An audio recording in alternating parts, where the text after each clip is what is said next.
Muy buenos días, un saludo cordial a todos los tutores y docentes que nos están viendo en este momento.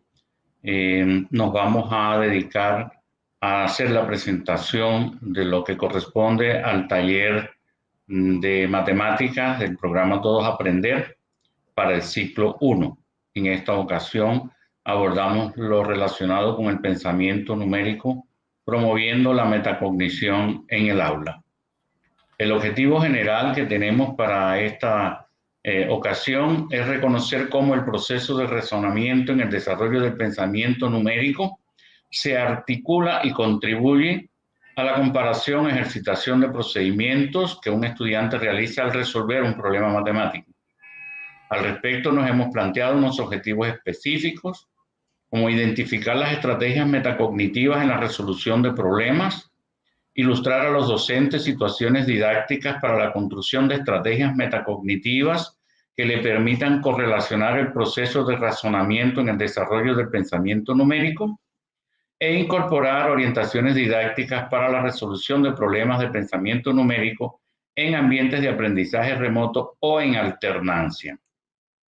Como siempre, las presentaciones que hacemos en PTA tienen una estructuración que va desde la exploración de conocimientos previos al momento de la estructuración para pasar luego a la práctica, la transferencia y poder hacer el cierre. Esta será la estructura del taller. Los desempeños que se esperan de los docentes al terminar el taller son los siguientes. Identifican las estrategias metacognitivas que utilizan los estudiantes para la resolución de problemas de pensamiento numérico. Integra situaciones, problemas con orientaciones didácticas que posibilitan a los docentes la elaboración de estrategias metacognitivas para la resolución de problemas de pensamiento numérico. Y a través de la CDA incorpora orientaciones didácticas para la resolución de problemas en el pensamiento numérico a partir del uso de preguntas activadoras y la aplicación de estrategias metacognitivas en ambientes de aprendizaje remoto o en alternancia. Vamos a pasar al momento de la exploración. Al realizar el taller se tiene este momento de exploración que parte del planteamiento de un problema o de una situación problema. Y se pregunta a los docentes participantes cómo resuelven la siguiente situación.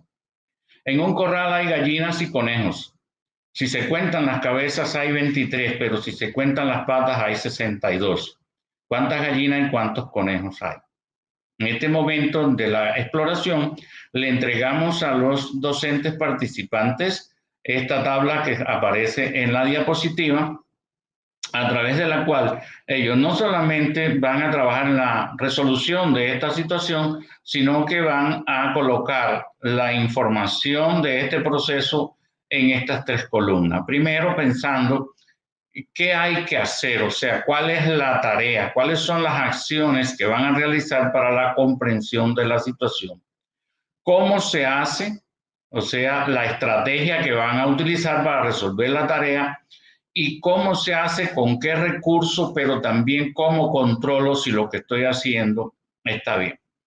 Los docentes participantes se van a hacer múltiples preguntas. Yo quiero, a pesar de que no es el propósito de que la persona que esté direccionando el taller resuelva la situación, pero en este video quiero dejar la idea a los tutores acerca de cómo pueden conducir este espacio. Las personas al resolver este problema, si son matemáticos de profesión, profesores de matemáticas, lo más posible es que tiendan a resolver, a plantear y resolver un sistema de dos ecuaciones lineales con dos variables, ¿cierto? Pero ahí tendríamos una solución algebraica. Y nosotros esperaríamos que para la educación básica primaria este problema se resuelva por la vía aritmética y no la algebraica. Así que tendríamos dos formas básicas que les quiero proponer de solución. Una es partir del número de patas que hay en el corral. Si nos damos cuenta, hay unos datos que no están en el problema, pero que los seres humanos conocemos de la vida misma, que los conejos tienen 4 patas y las gallinas tienen 2. Por lo tanto, si yo tomo un conejo y una gallina, tendré 6 patas, 4 del conejo y 2 de la gallina. Y como tengo 62 patas y estoy reflexionando a partir del número de patas, entonces digo, puedo tener 10 parejas de conejos y gallinas, porque entre los dos, cada pareja tiene 6 patas, 10 parejas son 60 patas, 10 por 6 es 60, pero como tengo 62 patas, simplemente incorporo una gallina más. Y aquí ya mi reflexión llega al momento de decir, tengo 10 conejos y 11 gallinas. Pero hay un elemento de control y es el número de cabezas. Si hay 23 cabezas, solamente hay 23 animales, o mejor dicho, hay exactamente 23 animales. Y 10 conejos y 11 gallinas suman 21.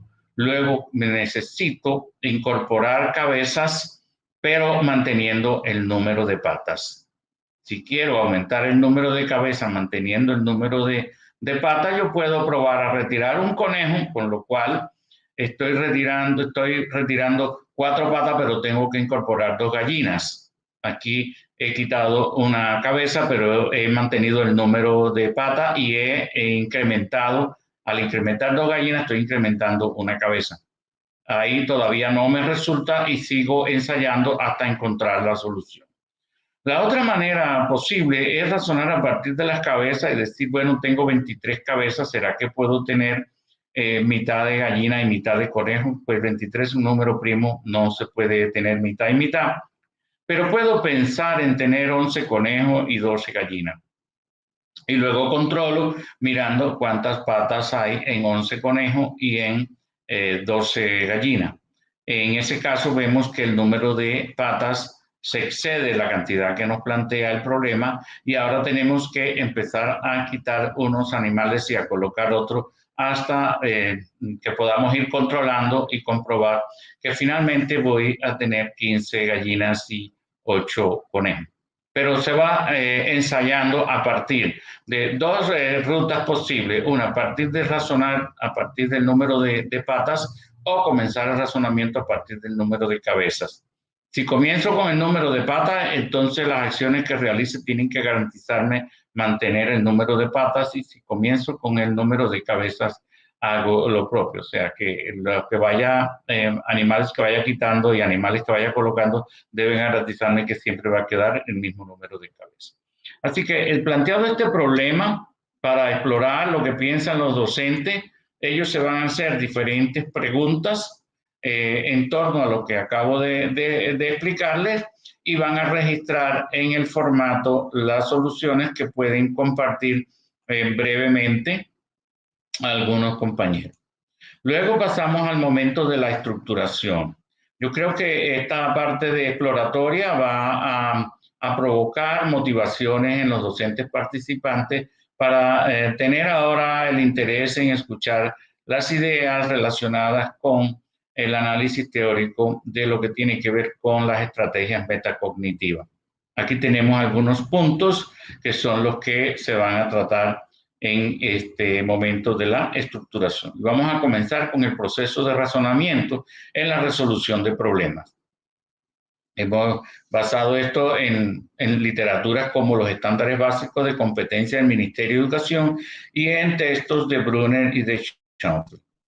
Cuando ocurren hechos en la realidad, en la ocupación, en la actividad del ser humano, estos hechos son observados y el ser humano trata de interpretarlos. Al tratar de interpretarlos, se va a formular preguntas que se las va a realizar a partir del sistema de creencias, de los sentimientos y de los referentes que tenga esta persona. Desde ese punto de vista va a empezar a interpretar o a tratar de interpretar los hechos, ¿sí? Desde esa interpretación se va a formular preguntas, se va a formular conjeturas, posibles hipótesis que irá probando y que a nivel del pensamiento y por supuesto permeado de sus referentes, de sus emociones y demás, irá aceptando o rechazando y a partir de aquí pues será la forma en que él actúe. No vamos a dar una definición exacta de lo que es el razonamiento o el proceso de razonamiento, pero queremos más bien caracterizarlo como lo hacen los estándares básicos de competencia. Son características propias del proceso de razonamiento percibir regularidades y relaciones, como lo habíamos mostrado en el esquema, hacer predicciones y conjeturas, justificar o refutar esas conjeturas, dar explicaciones coherentes, proponer interpretaciones y respuestas posibles y adoptarlas o rechazarlas con argumentos y razones. Estas son características del proceso de razonamiento. Si quiero contribuir al desarrollo de esta competencia de razonamiento, de este proceso de razonamiento en los estudiantes, entonces debo procurar que estas características estén presentes en las actividades que realicen. O sea, que las actividades que realicen permitan percibir regularidades y relaciones, hacer predicciones, conjeturas, aceptarlas, refutarlas, tratar de argumentar para aceptar o rechazar, dando razones posibles. Ese proceso de razonamiento, como lo vemos en la resolución de problemas, tal como lo explicamos allí. Cuando se tiene una situación, un problema que se da en un determinado contexto y en la cual hay unos datos, hay unas condiciones y nos plantea la tarea de responder a una interrogante, ¿sí? Lo primero que debe ocurrir es que el ser humano trate de comprender el problema. Nuestros estudiantes, cuando se ocupan de resolver problemas, deben tratar de comprenderlo primero.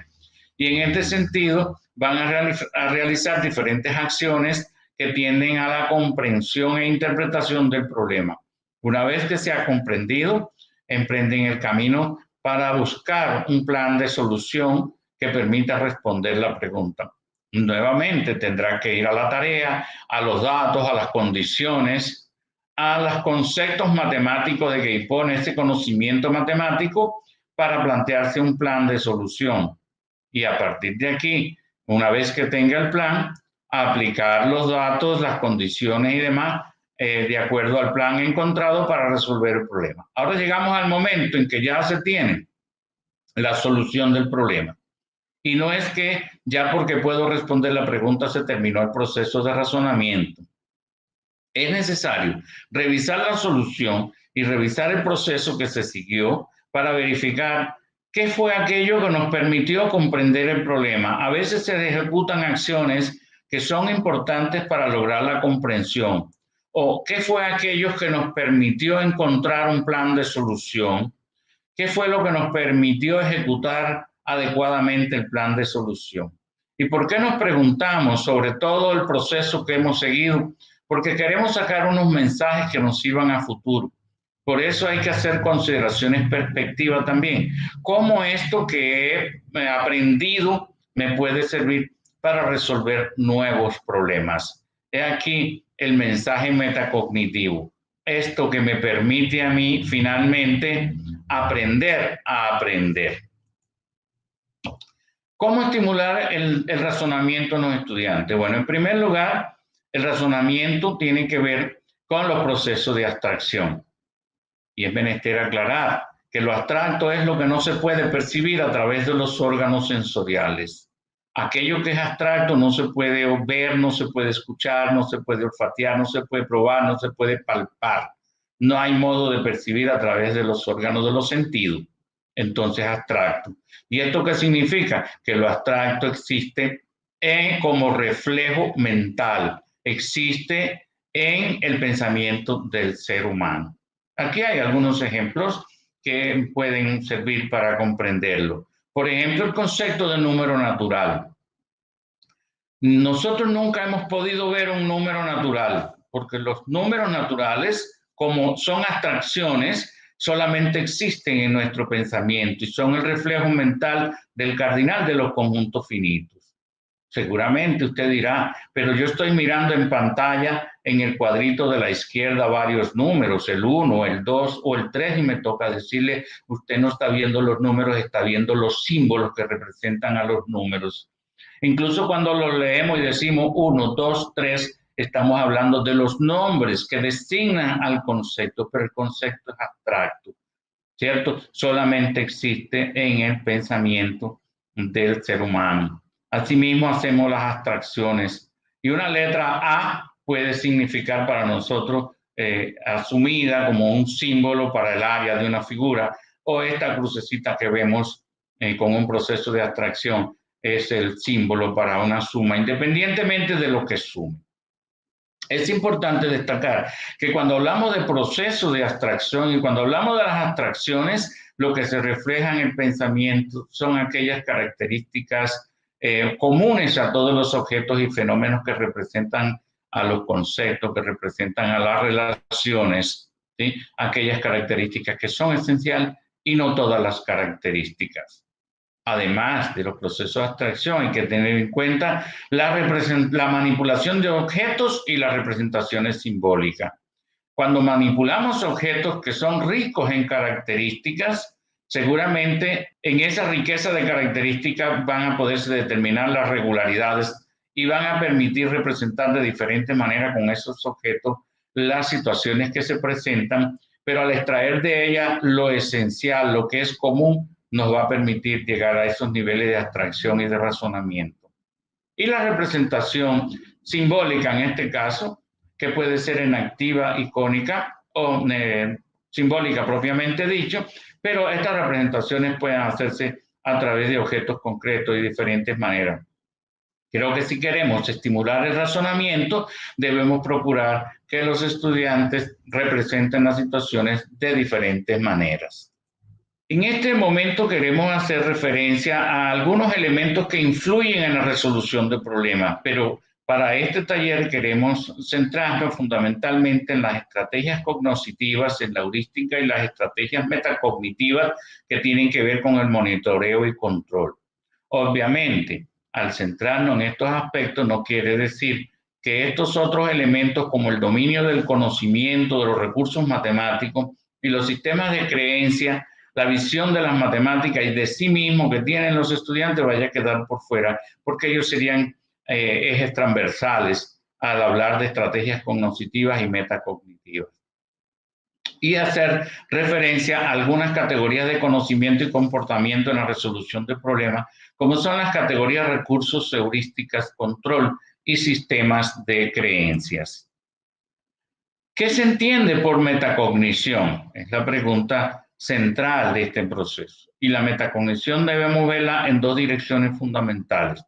En primer lugar, como conocimiento metacognitivo que se refiere al saber qué. Y en segundo lugar, como estrategia de control metacognitivo de saber cómo lo hice y qué tan bien puede haber resultado. El conocimiento metacognitivo está relacionado con el conocimiento de la persona, el conocimiento de la tarea y el conocimiento de estrategias.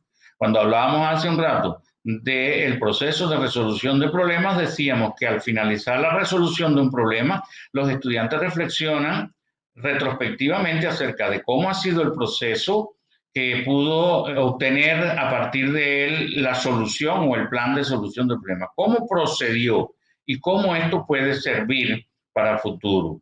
En ese sentido, estamos hablando del conocimiento de cómo aprendí y cómo puedo aprender al futuro, y a esto le estamos llamando conocimiento metacognitivo. La importancia de la metacognición radica en que todo aprendiz debe aprender a aprender.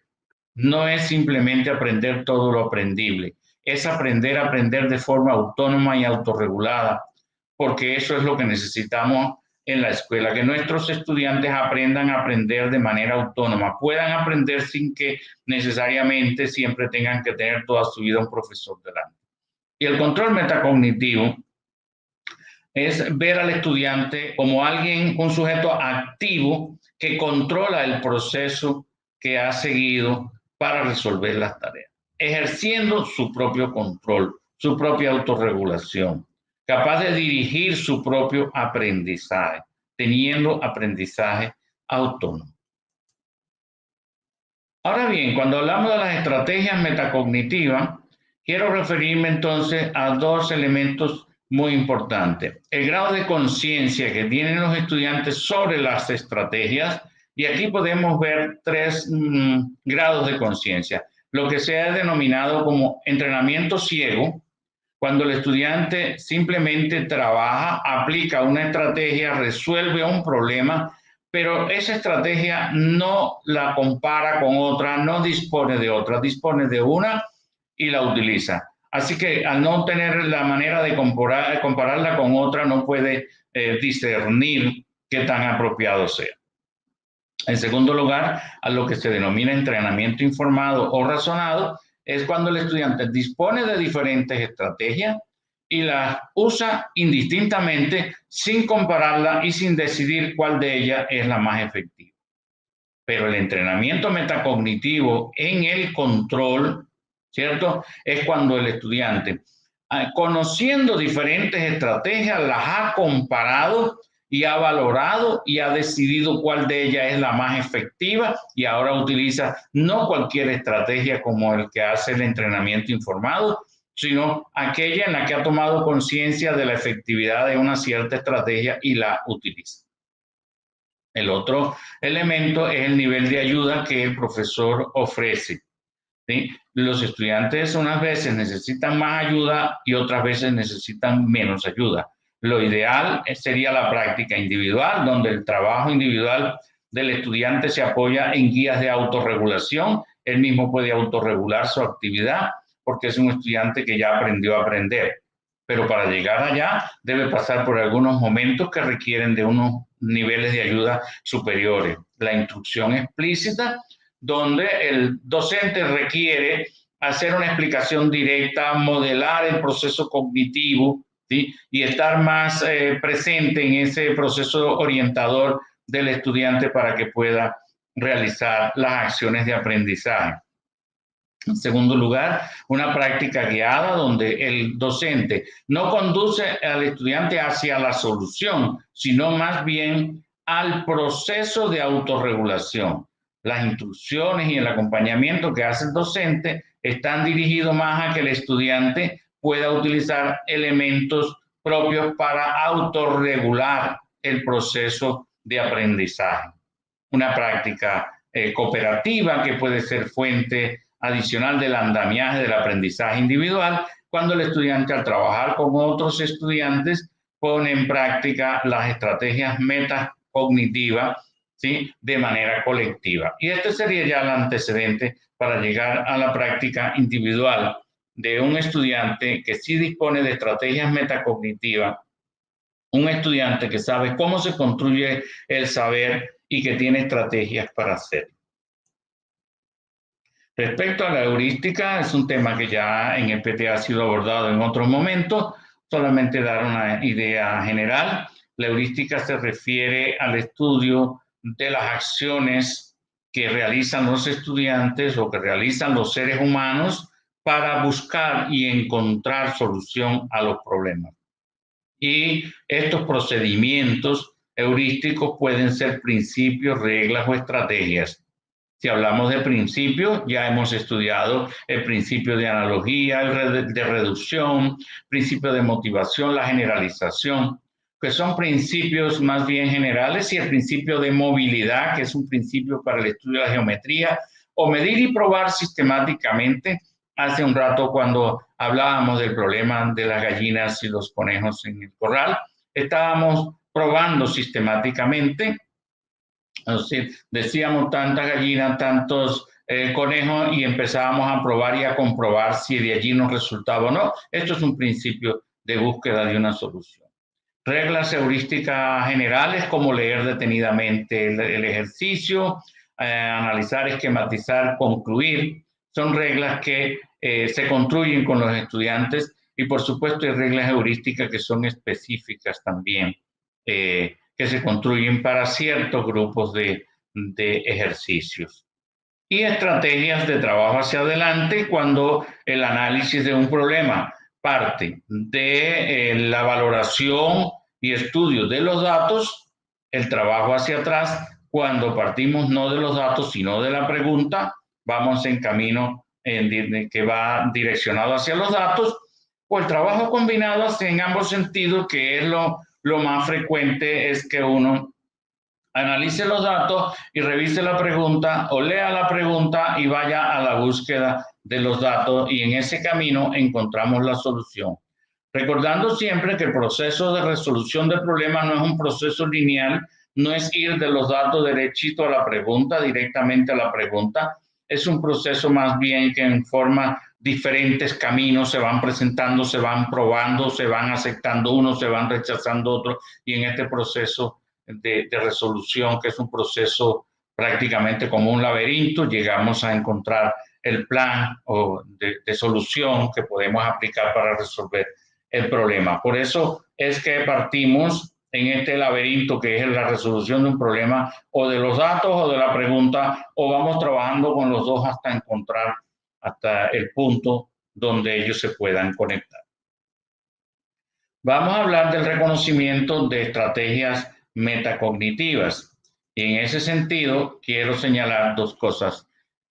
Para esta parte que corresponde ya a la parte práctica del taller, vamos a mirar el esquema que ya habíamos trabajado con el problema de la exploración en 3 columnas, así lo pienso, cuando se habla del proceso de planeación que hace el estudiante, así lo hago como un proceso de autorregulación y cómo voy comprobando lo que hice. Entonces, aquí hemos representado 2 tablas. La primera, que está en la parte superior izquierda, es cómo lo haría un estudiante. Si tiene que resolver un problema, cómo él describiría lo que piensa, lo que hace y cómo comprueba si lo que hizo está bien. Pero en la parte inferior derecha tengo otra tabla. Ustedes dirán, seguramente es la misma, pero si se fijan en la figura que lo representa acá, estamos hablando en este caso del docente, no del estudiante. Una cosa es cómo el estudiante lo piensa, lo hace y lo comprueba, y otra cosa es en ese momento que el estudiante lo piensa, lo hace y lo comprueba, cómo está el maestro pensándolo, haciendo y comprobando el proceso. El estudiante organiza y comprende más fácilmente un material de estudio, el planteamiento de un problema, se hace preguntas, hace esquemas, lo va haciendo, aquí va pensando y lo va haciendo, ¿cierto? Pero muy probablemente cuando él va realizando las acciones puede ir cometiendo errores donde tiene que borrar, tachar, etcétera, y él va realizando la comprobación y la realimentación del proceso. El docente se centra en observar, y así lo piensa, la forma como el estudiante establece el procedimiento de trabajo para resolver el problema, mientras que el estudiante piensa en resolver el problema, el docente piensa en observar cómo el estudiante está pensando y cómo está procediendo, ¿cierto? ¿Cómo lo hace el docente? Debe contar con toda la actividad del estudiante. Si el estudiante tachó, eso se tiene en cuenta al momento de que el docente haga la observación, porque ello permite un poco visualizar cómo ha sido el proceso de pensamiento del estudiante y va a comprobar lo que está haciendo el docente en el momento en que el estudiante evalúe el proceso, ¿sí? Y se evalúe el aprendizaje. Acá no voy a leer detenidamente o detalladamente toda la tabla. Esta idea de cómo lo pienso, cómo lo hago y cómo controlo está descrita en una diapositiva para la labor del estudiante. Solamente quiero hacer referencia a algunos elementos, ¿no? Para no cansarlos con la lectura de toda esta tabla que ustedes pueden ver en la presentación. El estudiante piensa, para empezar debo leer bien el problema, ver de qué se trata y como en otras ocasiones puedo resaltar los datos, ¿sí? Esto es algo que ya los estudiantes se han habituado, o resalto los datos o los extraigo aparte, los coloco, los escribo en algún lugar aparte, los coloco en una tabla o hago un esquema con ellos, ¿cierto? Son acciones que se realizan para tratar de comprender el problema. Como este estudiante pensó en que podía leer y resaltar los datos, entonces en la parte central está la situación problema y ustedes pueden apreciar que los datos están resaltados con diferentes colores, que es la acción que el estudiante pensó hacer. Y de acuerdo con el problema, él va a comprobar que en el corral hay gallinas y conejos, que se necesita saber cuántas gallinas y cuántos conejos, que revisa los datos que tiene la información sobre ello y entonces parece que lo que ha hecho está bien, es como él va autorregulando. El estudiante dice, me pregunto qué datos necesito para resolver la pregunta y va al problema, lee la pregunta y piensa en los datos, tiene el número de cabezas, el número de patas y viene y dice, bueno, como cada gallina y cada conejo tiene solo una cabeza, entonces en total hay 23 animales en el corral. O sea, hay aquí un razonamiento que él controla. No puede haber más de 23 cabezas, no puede haber más de 23 animales porque a cada animal corresponde una y solamente una cabeza. Luego reflexiona, tiene gallinas, tiene conejos, pero no sabe cuántos hay, ¿cierto? Sin embargo, tiene el número de patas y entonces piensa que las gallinas tienen 2 patas, que los conejos tienen 4 y va verificando nuevamente los datos.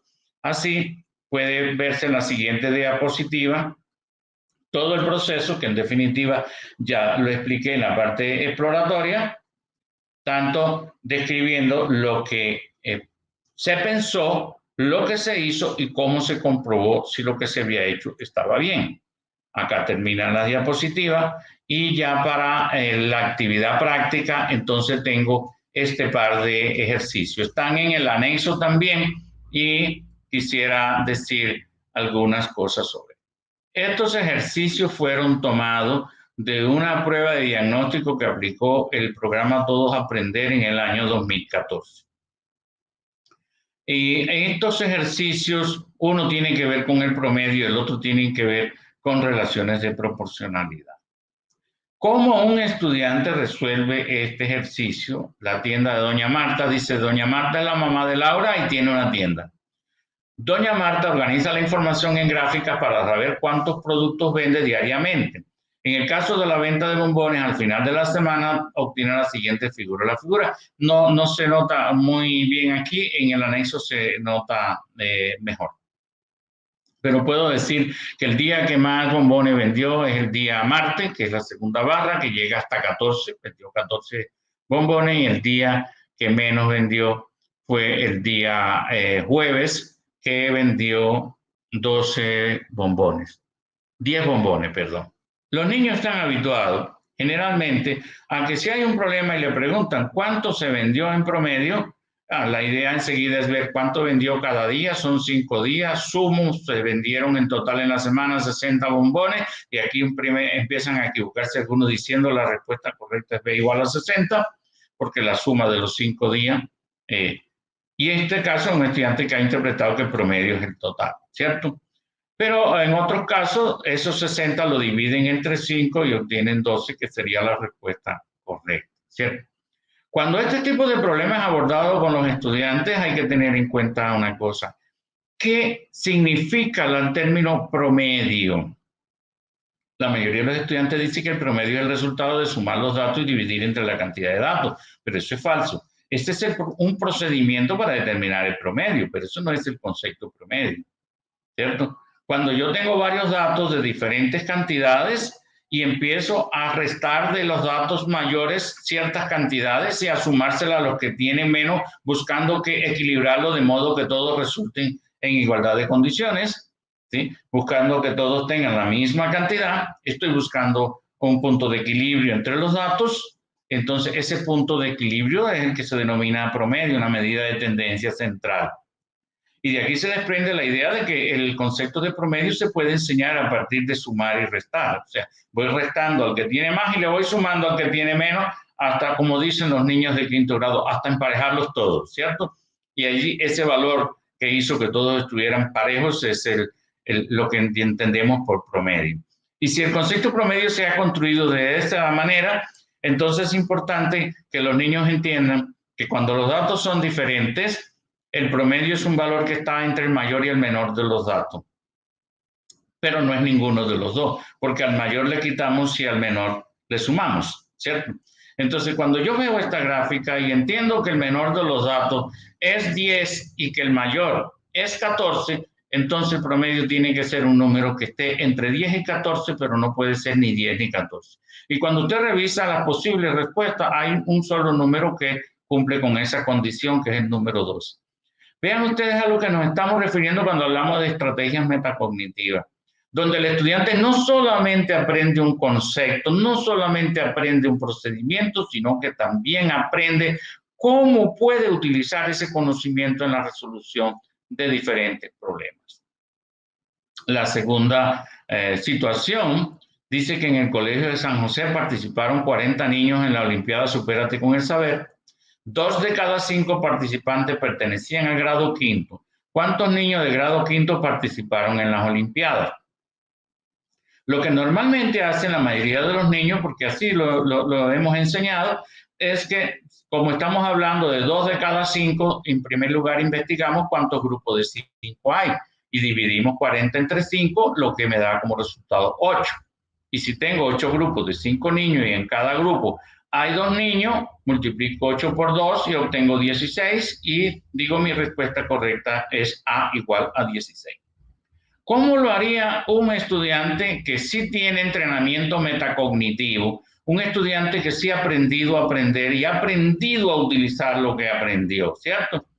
Ese estudiante seguramente en su momento dijo, la mitad de 5 es 2,5, por lo tanto, 2 de cada 5 es un poquito menos de la mitad.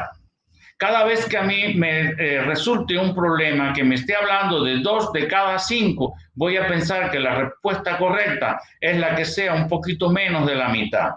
Como hay 40 niños en el patio de la escuela y la mitad de 40 es 20, la respuesta correcta es un número que sea un poquito menos de 20. Revisemos, por favor, las opciones de respuesta. 138.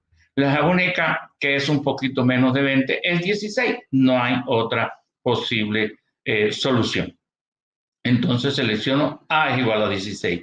Y vean ustedes cómo el problema de un niño que tiene entrenamiento metacognitivo lo resuelve sin dividir 40 entre 5 y luego multiplicar 8 por 2. Simplemente desde aplicar estrategias. Y seguramente si a usted en estos momentos le dicen 3 de cada 5, va a pensar que es un poquito más de la mitad, ¿cierto? Entonces son estrategias que los estudiantes utilizan para resolver situaciones, para resolver problemas. Y yo aquí enfatizo en el hecho de que no se trata solamente de lograr que el niño aprenda, sino de que aprenda a aprender y aprenda a utilizar lo que ha aprendido. Con estos dos ejercicios se realiza la práctica, se los damos a los docentes y unos podrán describir cómo procede a un niño para resolver el problema de la tienda de Doña Marta o el otro. Ellos pueden escoger cualquiera de los dos ejercicios, mientras que otros pudieran trabajar en cómo el maestro está pensando, haciendo y comprobando el proceso. Entonces, en este momento voy a pasar a ver un documento en PDF, el cual nos va a permitir dar ejemplo de cómo puede esto utilizarse con los textos de los materiales de PRES. Estos materiales los tenemos en los textos de PRES que hay en las instituciones educativas, algunos centros de aprendizaje, y quiero mostrar un poquito cómo desde que voy a utilizar estos materiales puedo lograr que los niños sí trabajen estas estrategias que hemos estado analizando. Los textos no son para que los niños realicen ejercicio tras ejercicio y página tras página. Los textos a veces requieren de que el docente le realice ciertas modificaciones para entrenar a los estudiantes, porque el texto no contiene la didáctica, el texto contiene la información que el docente desde el punto de vista didáctico va a utilizar. Este centro de aprendizaje de los superhéroes se rompe en la cabeza respecto a lo que estoy aprendiendo, habla de la resta o sustracción. Y se tiene el ejercicio 20 menos 12 igual a 8. Miren cómo en el texto se representa la resta o diferencia. En la parte izquierda, en el cuadrado de la izquierda, hay dos rectángulos y entre los dos tienen 20 cuadritos. El estudiante ha ubicado 12 cuadritos, en 12 de ellos ha ubicado un punto, así aparece en el texto, y se supone que el estudiante al hallar la diferencia cuente el número de cuadritos que no están colocados para completar los 20. Otra manera es utilizar la tabla que tiene los números del 1 al 100. Aquí habría que ubicar el número 12 para ubicar los 12 primeros números y contar los cuadritos. Pero cuando yo tengo esta situación, yo debo procurar que los estudiantes utilicen otras formas de representación. Y hay diversas formas. Una de ellas es que aquí yo puedo darle a los estudiantes botones, chapas de botella, etcétera, y decirle, mira, puedes representarlo con los materiales. Serían representaciones concretas, más visibles, manipulables, hablamos de la manipulación, y con ello estoy buscando que el estudiante no solamente aprenda una forma de representarlo y mecánicamente la esté utilizando, sino que en el proceso de resolución de la tarea él pueda utilizar diferentes formas de representación. Acá hay otros ejercicios y estos otros ejercicios él los puede hacer utilizando la forma de representación que considere pertinente. Pero hay que estimularlo a que utilicen diferentes formas de representación.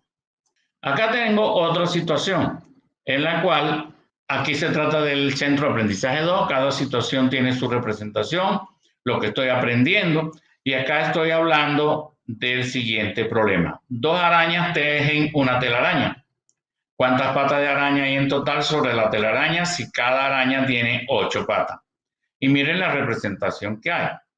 Hay 2 óvalos en los cuales, o 2 elipses en las cuales cada una tiene marcada 8 puntos. Supuestamente son las 8 patas de la rana, y si, de la araña. Y si yo la reúno, entonces voy a tener lo que sería la suma de las dos para poder responder a la idea de cuántas patas en total tienen las 2 arañas. Acá hacen la representación, van a utilizar diferentes formas de representación. Pero como docente yo puedo aquí sacarlo del libro, porque si le dejo la pregunta cuántas patas de araña hay en total, ¿sí? Si le dejo allí la pregunta, pues ya los niños van a saber qué es lo que se está preguntando. Yo pudiera sacar aparte en una hoja este tipo de representación. Si yo solamente le muestro esto a los estudiantes y no les planteo un problema, yo le puedo decir a ustedes qué significa este signo de interrogación, qué pregunta se pudiera hacer. ¿Y qué tal si coloco aquí las 16 puntos y dejo esta en blanco y coloco el signo de interrogación acá? ¿Qué suponen los niños que se pudiera preguntar? Y entonces estoy, digamos, estimulando a los estudiantes a formular conjeturas, a formular hipótesis. Yo creo que esto es lo que se puede estar preguntando y con ello estoy contribuyendo a el desarrollo del razonamiento, porque ahora si formulas una conjetura tienes que aceptarla o rechazarla, tienes que verificar y tienes que controlar. Miren que aquí están utilizando estrategias metacognitivas que posibilitan el razonamiento. Bueno, acá hay otra situación donde tengo grupos de 3 en círculo, ¿no? Tengo 5 círculos representados. Acá la misma pregunta, pero la idea es la misma. Yo puedo, en lugar de colocar el problema, esta lámina la puedo tener aparte y después puedo llevar a los niños al libro. O sea, yo puedo complementar lo que hago por aparte con lo que está en el texto, ¿cierto? Pero no utilizo el texto fríamente, sino que trato de lograr que ellos lo utilicen en una mayor variedad de situaciones. Acá estamos hablando de la multiplicación y la idea es la misma. Miren cómo representamos 3 por 8 y cómo representamos 8 por 3, pero sería bueno también que los niños representen esto con objetos concretos o utilicen otras formas de representación. Aquí está esta forma de representación con punticos en elipses. Acá hay otra forma de representación con rectángulos, ¿cierto? Y acá tengo otra forma de representación. En la recta numérica se van, observen, tomando grupos de A3 y cuando se hayan tomado 8 grupos de A3, entonces tengo el resultado aquí de que 8 por 3 igual a 24. Aquí, solamente en esta página, estamos mirando diferentes formas de representación y es bueno estimular a los estudiantes a que utilicen otra forma. Y finalmente, para seguir mostrando otra, aquí tengo el bingo de los números decimales, lo que estoy aprendiendo. Yo creo pertinente hacer una claridad. Aquí el texto dice que un número decimal es un número que se escribe utilizando el sistema decimal. Considero que debe haber algún problema de traducción, porque todos los números que nosotros conocemos están representados en el sistema decimal. Y acá lo que se quiere hablar son de las expresiones decimales como una forma de representación de las fracciones decimales, que son aquellas que tienen como denominador 10 o cualquier potencia de 10. Entonces, hecha esta claridad, esto que tengo aquí son expresiones decimales, no son números decimales, son expresiones decimales que son formas de representar fracciones decimales. Y se hace una extensión de la tabla de posición decimal que hasta ahora llegaba hasta las unidades, y si yo una unidad la divido en 10 partes, cada una de ellas es una décima, y si una décima la divido en 10 partes, cada una de ellas es una centésima. Aquí se cumple el mismo principio que siempre hemos visto. Acá decíamos 10 unidades forman una decena, 10 decenas una centena. Bueno, 10 centenas forman una décima y 10 décimas forman una unidad y así sucesivamente. Esta ampliación de la tabla de posición decimal es muy importante para todo el trabajo con el cálculo. Cuando estamos trabajando esto con los estudiantes en esta página, vemos que la representación en una recta numérica, esta es la forma que estamos utilizando para representarlo, pero aquí en este primer momento se están representando expresiones decimales que tienen un solo lugar decimal, 0,7 o 1,2, etcétera, un solo lugar, 2,2, lugar decimal. Y bueno, aquí el niño tiene que leer y escribir el lugar que representa, ¿cierto? Pero luego viene representar, que es el ejercicio inverso. Aquí están representados y el niño va a obtener cuál es la expresión que está representada. Y acá damos las expresiones para que la representen. Sin embargo, estas expresiones que estoy dando tienen dos lugares decimales. Si esta primera actividad se realizó bien, pues una de las cosas que seguramente los niños van a hacer es hacer una aproximación. Por ejemplo, 0,59 está más próximo a 0,6 que a 0,5. Entonces tendría que pensar que es un valor que está muy cercano a 0,6, pero un poquito antes, ¿cierto? Bueno, en el caso 0,74 es un valor que está después de 0,7, ya empieza a ubicarlo, pero cuánta rayita después de 0,7 y 0,91 está por acá. O sea que la actividad anterior, si se ha utilizado adecuadamente con un ejercicio de aproximación, puede el niño entender esta parte que está acá. Y cuando a mí me digan 0,59, si tengo una gráfica que está entre 0 y 1, yo sé que está un poquito después de la mitad porque la mitad es 0,5, ¿ya? Y si me dicen 0,74, sé que el punto exacto que está entre 0,5 y 1, el punto medio entre estos dos puntos, 0,5 y 1, es 0,75, entonces está muy próximo a la mitad, entre la mitad de un segmento y 1, ¿cierto? O saber que 0,91 es un valor que está muy próximo a 1. Todos estos elementos son importantes para el desarrollo del pensamiento numérico. Para el cierre del taller, tenemos esta pregunta: ¿cómo integro las estrategias metacognitivas a la evaluación formativa en la resolución de problemas? Es algo que no habíamos tratado en el taller y que lo dejamos para que ustedes puedan, los docentes puedan en este momento expresar sus criterios de cómo estas estrategias se incorporarían al proceso de evaluación formativa. Y hasta aquí las ideas fundamentales del desarrollo del taller. Muchas gracias y espero que lo que hemos presentado sea de provecho para el trabajo de mejoramiento de las prácticas educativas. Hasta una nueva oportunidad.